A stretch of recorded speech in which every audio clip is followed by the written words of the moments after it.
How to delete your Discord account. So you have to follow these steps. So first of all, tap on the Discord icon on your device to launch the app or open it on your PC. Click on the gear icon at the bottom left corner of the screen to open user settings. Inside user settings, tap on my account to access your account management option.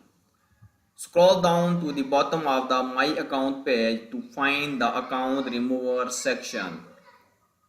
Find and tap on the Delete Account button to begin the account deletion process. A pop-up will appear asking you to enter your account password to verify your identity.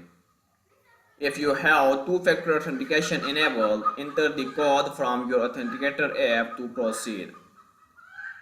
Carefully read the warning message that appears informing you that deleting your account is permanent and cannot be undone.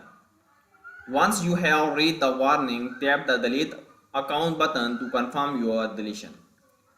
Check your registered email address for a confirmation message that your Discord account deletion has been initiated.